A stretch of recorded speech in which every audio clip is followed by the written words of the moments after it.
भागलपुर जिला अंतर्गत सबौर प्रखंड के मध्य विद्यालय रानी तालाब मतदान केंद्र प्रमंडलीय आयुक्त दिनेश कुमार द्वारा निरीक्षण किया गया। इस दौरान उन्होंने उपस्थित दोनों बीएलओ से मतदाता सूची में नाम जुड़वाने के लिए प्राप्त प्रपत्र 6, प्रपत्र 7 एवं प्रपत्र 8 के संबंध में जानकारी ली। उन्होंने वहां उपस्थित लोगों से भी बातचीत कर मतदाता सूची में नाम जुड़वाने को लेकर चल रहे कार्यों का फीडबैक भी लिया। उन्होंने कई लोगों से पूछा कि किनके नाम छूटे हुए हैं, किन लोगों के नाम जुड़वाने के लिए आवेदन दिए हैं। साथ ही उन्होंने उन्हें अपने रिश्तेदार व पड़ोस के छूटे हुए मतदाताओं के नाम जुड़वाने के लिए भी प्रोत्साहित करने का आग्रह किया। मौके पर जिलाधिकारी डॉक्टर नवल किशोर चौधरी द्वारा भी लोगों से मतदाता सूची में नाम जुड़वाने, विलोपित करवाने एवं संशोधित करवाने को लेकर फीडबैक लिया गया। उन्होंने उनसे अपील की अपने आस पड़ोस के लोगों और रिश्तेदारों को भी जिनके नाम छूटे हुए हैं उन्हें नाम जुड़वाने के लिए प्रोत्साहित करें। आयुक्त ने इस अवसर पर मतदान केंद्र पर उपलब्ध न्यूनतम बुनियादी सुविधा का भी अवलोकन किया।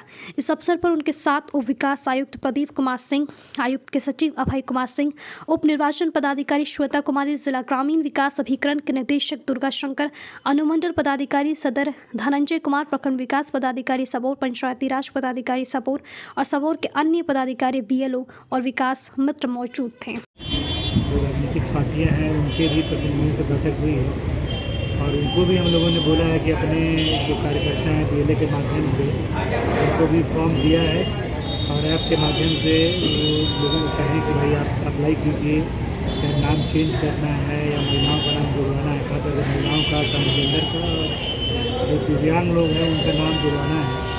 तो इस पर हम लोग एग्रेसिवली और काफ़ी तवज्जो दे करके सभी लोग मेहनत कर रहे हैं।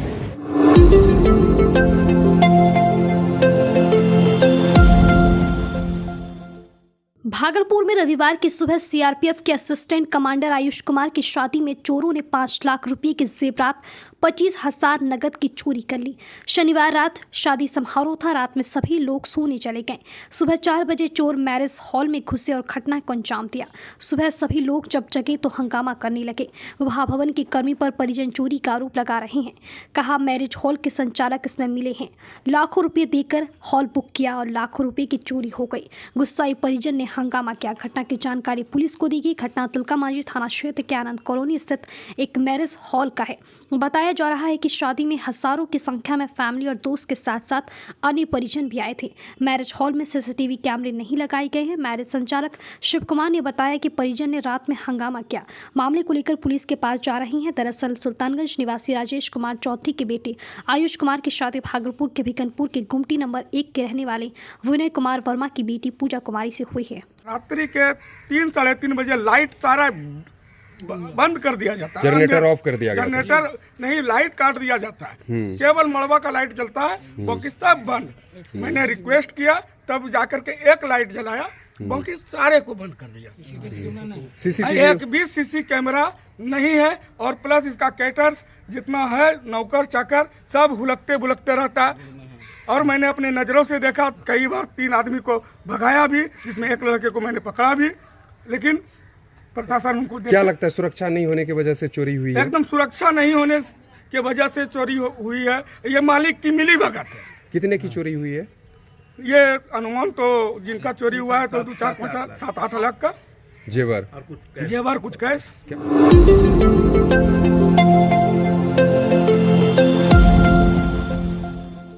भागलपुर शहर में ऑनलाइन चालान प्रणाली का दुरुपयोग निर्दोष वाहन मालिकों के लिए सिरदर्द बन गया है। फर्जी नंबर प्लेट का इस्तेमाल कर अपराधी खुलेआम ट्रैफिक नियमों की धज्जियां उड़ा रहे हैं और इनकी गलतियों का खामियाजा उन मासूम लोगों को भुगतना पड़ रहा है जिनके वाहनों के असली नंबर इन नंबर प्लेट्स पर मौजूद हैं। फर्जीवाड़े के इस बढ़ते खेल में सीसीटीवी और तकनीकी संसाधनों की मौजूदगी के बावजूद पुलिस और परिवहन विभाग की निष्क्रियता सवालों के घेरे में है। बरारी थाना क्षेत्र के रहने वाले राहुल के साथ ऐसी ही घटना हुई है। राहुल का कहना है कि उनकी बाइक की नकली नंबर प्लेट का उपयोग कर 3 बार ट्रैफिक नियमों का उल्लंघन किया गया, जिसके कारण उनके नाम पर चालान काटे गए। शिकायत के बावजूद ट्रैफिक डीएसपी कार्यालय ने उन्हें खुद फर्जी नंबर प्लेट वाले वाहन की तलाश करने की सलाह दी। नालंदा के एक शिक्षक का मामला भी ऐसा ही है, जिन्होंने मुजाहिदपुर थाने में शिकायत दर्ज कराई है, मगर पुलिस ने सिर्फ सनहा दर्ज कर मामले को ठंडे बस्ते में डाल दिया। शहर के चौराहों पर लगे सीसीटीवी कैमरे और आधुनिक संसाधनों के बावजूद दोषियों को पकड़ने में असफलता पुलिस और ट्रैफिक विभाग की कार्यशैली पर सवाल खड़े करती है। निर्दोष वाहन मालिक न केवल आर्थिक नुकसान उठा रहे हैं बल्कि मानसिक तनाव का भी सामना कर रहे हैं। एसएसपी आनंद कुमार ने इन घटनाओं पर संज्ञान लेते हुए बताया कि ट्रैफिक डीएसपी को शिकायतों की जांच के आदेश दिए गए हैं।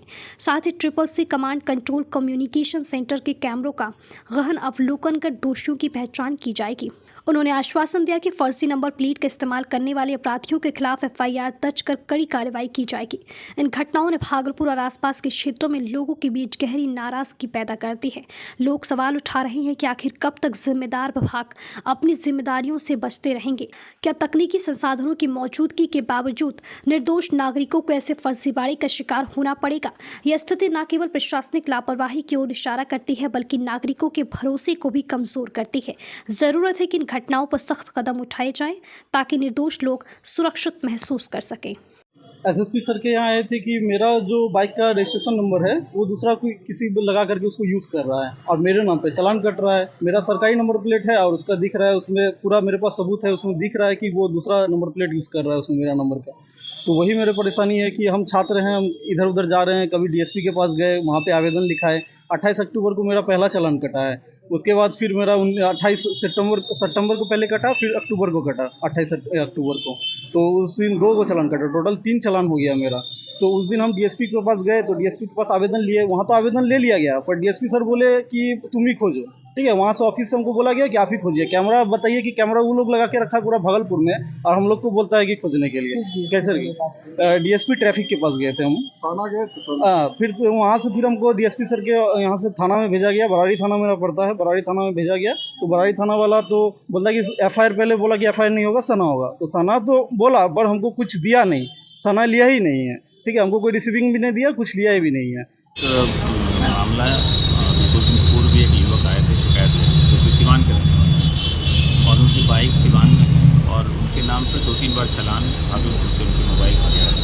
तो उस मामले में विस्तृत जांच करने के लिए ट्रैफिक डीएसपी को बुला दिया और इसके साथ ही साथ जो ICCC के कैमरे हैं उसका भी हमारी टीम अवलोकन कर रही है। जल्दी जो भी व्यक्ति गलत नंबर प्लेट लगा के और वाहन का परिवहन कर रहे हैं उसको चिन्हित किया जाएगा और उन पर प्राथमिकी दर्ज करके लगातार कार्रवाई। चालान जो आज के डेट में जो है सर, जो नहीं भर पा रहे हैं, 2-2 महीना 3-3 महीना हो रहा है, क्या उस पर कोई कार्रवाई नहीं हो पा रही है? देखिए वो उसमें तय सीमा निर्धारित की गई है, समय सीमा, और जिस प्रकार का भी जिस नियम का उल्लंघन होता है उसके अनुसार ही चालान काटा जाता है और उसके बाद जो भी विधिक कार्रवाई है वो भी ट्रैफिक डीएसपी इसको देख रहे हैं और जो विधिक सीमा को पार कर रहे हैं उनको भी कार्रवाई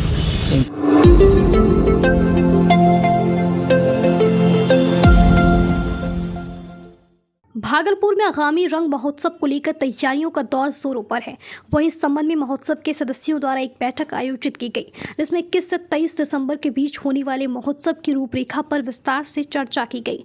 बता दें कि रंग महोत्सव हर साल भागलपुर में बड़े धूमधाम से आयोजित किया जाता है, जिसमें विभिन्न 9 राज्यों से कलाकार भाग लेने के लिए भागलपुर पहुँचते हैं। यह कार्यक्रम कला और संस्कृति को बढ़ावा देने के उद्देश्य से आयोजित किया जाता है, जिसमें रंगमंच, नृत्य, संगीत और पारंपरिक कलाओं का प्रदर्शन किया जाता है। दरअसल रंग महोत्सव का उद्देश्य स्थानीय कला और कलाकारों को मंच प्रदान करना है और बाहरी कलाकारों के साथ सांस्कृतिक आदान प्रदान को बढ़ावा देना है। साथ ही यह कार्यक्रम भागलपुर में पर्यटन को भी बढ़ावा देता है।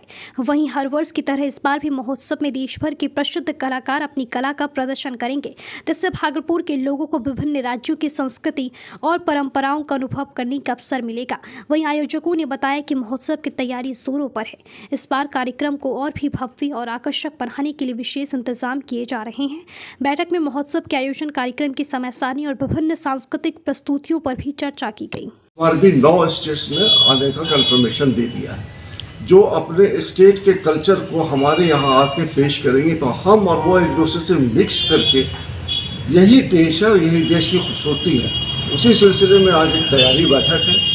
हमारा डेट का फाइनलाइजेशन हो चुका है। 19, 20, 21 को ये प्रोग्राम 21, 22 तारीख को और 23 को ये कला केंद्र में होना है। क्या दिसंबर 21, 22, 23 दिसंबर को ये प्रोग्राम कला केंद्र में होगा और तो उसके लिए बहुत जो टीम आती है उसको कैसे ठहराना है, कहाँ ठहराना है, उनके इंतज़ाम पे ही लेकर के आज हम लोग यहाँ एक बैठक कर रहे हैं। और इसमें एक बात तो हम कहना चाहेंगे कि हम आप जो यहाँ मेरी लोकल मीडिया आप लोगों का बहुत बहुत धन्यवाद देते हैं, शुक्रगुजार हैं कि आप लोगों ने हमेशा कोऑपरेट किया है इस प्रोग्राम को, और हम उम्मीद करेंगे कि इस बार भी आपका वही कोऑपरेशन हमें मिलता है। देखिए, ये कोई मेरा प्रोग्राम नहीं है, ये किसी पर्टिकुलर मेंबर का प्रोग्राम नहीं है, ये शहर का प्रोग्राम है, और ये अपने देश के कल्चर, डिफरेंट कल्चर को एक जगह एकसा करने का प्रोग्राम है, एक दूसरे को पहचानने का प्रोग्राम है। तो इस बार क्या कुछ विशेष रहेगा सर? विशेष यही है कि सबसे बड़ा विशेषता यही है कि हम जो एक दूसरे से दूर होते जा रहे हैं उसकी दूरी को ख़त्म करना है। हम आपको पहचाने, आप हमको पहचानिए, और पहचानने का सबसे अच्छा माध्यम है ड्रामा, संगीत, आर्ट, उसको ही हम अपने स्टेज पर लाते हैं, और ये भागलपुर की एक शान बन चुका है, और उस शान को हम बरकरार रखने की पूरी कोशिश करेंगे और आगे भी करेंगे।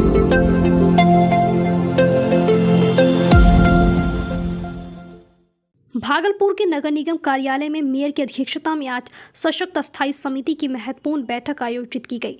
इस बैठक में सशक्त स्थायी समिति के सभी सदस्य गणों के साथ नगर निगम के विभिन्न विभागों के अधिकारी भी उपस्थित थे।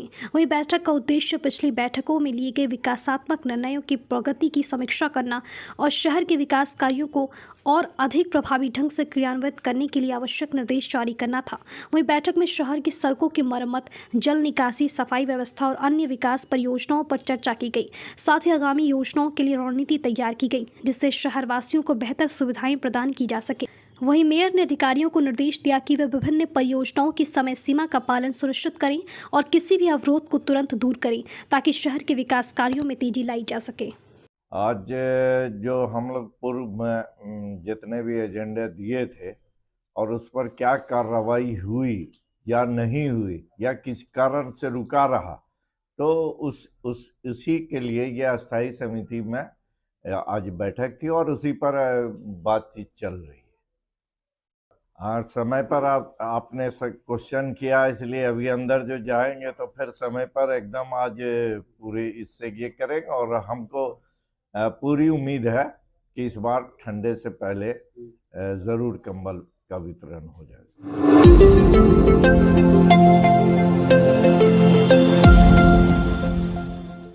जिला कांग्रेस कमेटी भागलपुर इकाई द्वारा आज बैठक आयोजित की गई, जिसमें अखिल भारतीय कांग्रेस कमेटी के बिहार प्रभारी सचिव शहनवाज आलम ने शिरकत की। कांग्रेस के जिला अध्यक्ष प्रवेश जमाल ने फूल बुके देकर स्वागत किया। वहीं बैठक का मुख्य उद्देश्य पार्टी संगठन का विस्तार सहित आगामी 2025 विधानसभा चुनाव की तैयारियों पर चर्चा करना था। वहीं बैठक के दौरान नेताओं ने विभिन्न विषयों पर विचार विमर्श किया, जिसमें संगठन को मजबूत करने के साथ साथ कार्यकर्ताओं के बीच सामंजस्य और एकजुटता को बढ़ावा देने के तरीके पर जोर दिया गया। इसके अलावा 2025 के चुनावों के लिए कांग्रेस की रणनीति को भी स्पष्ट किया गया, ताकि पार्टी मजबूती से चुनावी मैदान में उतर सके। वहीं इस बैठक से कांग्रेस के कार्यकर्ताओं और नेताओं में नई ऊर्जा और उत्साह का संचार होगा, जो आगामी चुनावी चुनौतियों का सामना करने में मददगार साबित हो सकता है। वहीं शहनवाज आलम ने पार्टी के कार्यकर्ताओं को सक्रिय रूप से जुड़ने और जनता के बीच कांग्रेस के विचारों और योजनाओं को प्रचारित करने की सलाह दी। साथ ही उन्होंने संगठन के अंदर मौजूद मतभेदों को सुलझाने पर भी विशेष बल दिया, ताकि आगामी चुनावों में पार्टी एकजुट होकर बेहतर प्रदर्शन कर सके। इस मौके पर कांग्रेस के कई कार्यकर्ता उपस्थित रहे।